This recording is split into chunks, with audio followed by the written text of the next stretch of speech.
How is the former president today? In good spirits. After 3 weeks of being detained, has he finally adjusted to the living conditions inside the detention facility? Well, you know that he celebrated his 80th birthday the other day. He's an 80-year-old man and he has all the conditions and medical issues that accompany a man who's 80 years old. So adjusting to any new form of life is always difficult, especially if it's prison life.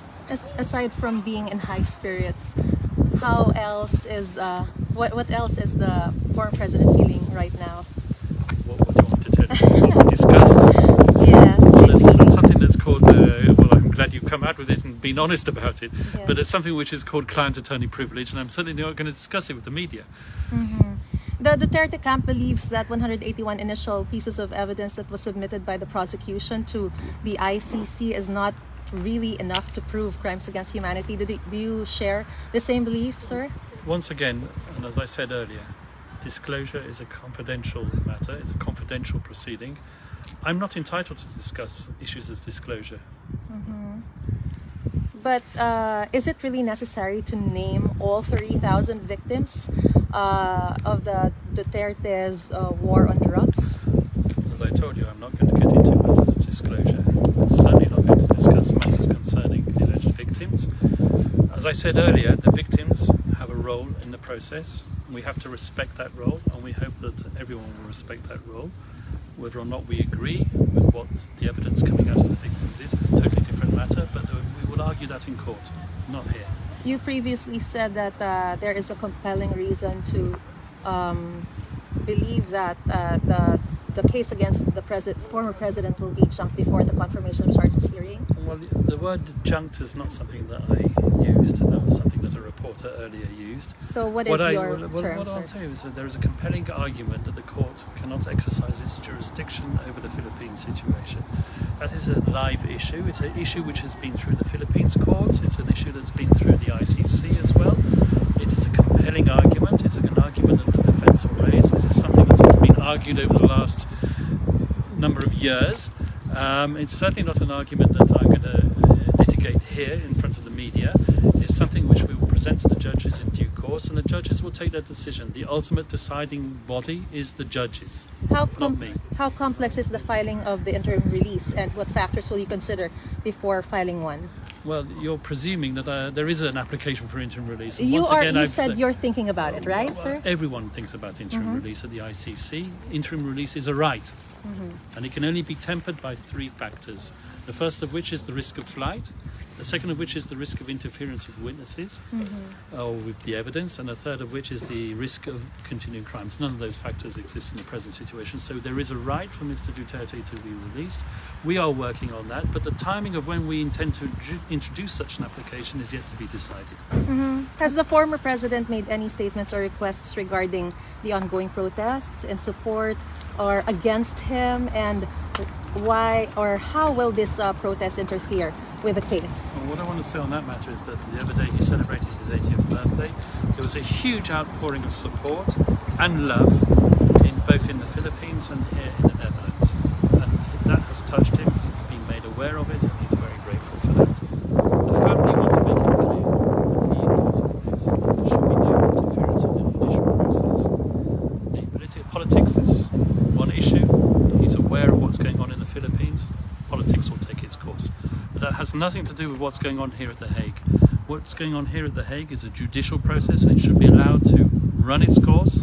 There should be full respect for all participants in that process, the prosecution, the defence and the victims' counsel, who will make their submissions in due course. No one should interfere with that process.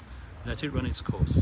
Yes, we understand that, but has the present or the ongoing protests or gatherings of the supporters have made any impact already for the president to actually I think I've answered that request question. that? I've told you that the president has been made aware, the former president has been made aware of the outpouring of support and love for him. It's touched him, especially on his 80th birthday. Yes, we understand that, but for him to be able to or to actually request his supporters not to interfere, has it gone? That's fully endorsed by him and his family. That's their wish and prayer.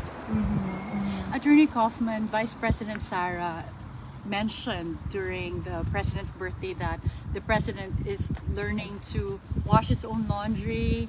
Is that something that he really has to do himself?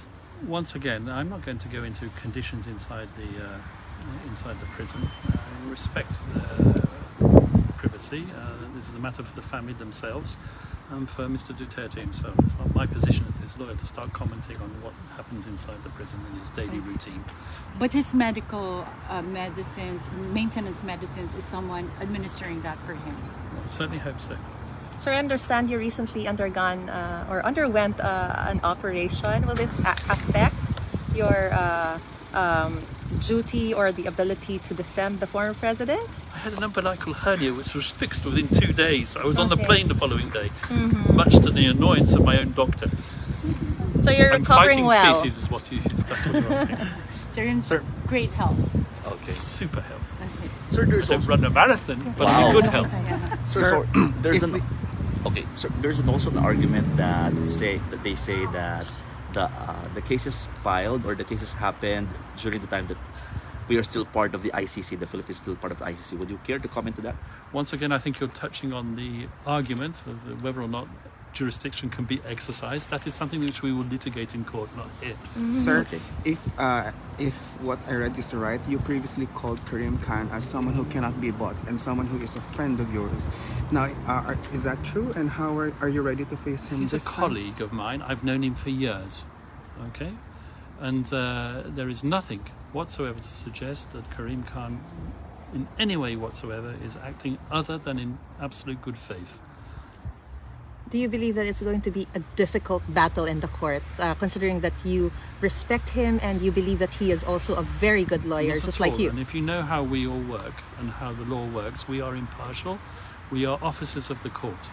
That is the most important thing. We have a duty to carry out. My duty is to do my absolute best for Mr. Duterte, and I hopefully will ensure his acquittal. Mr. Khan's duty is to ensure that justice is done, and I trust that he will do that. Thank you very much. Thank you so Thank much, you, sir. sir. Thank you, attorney.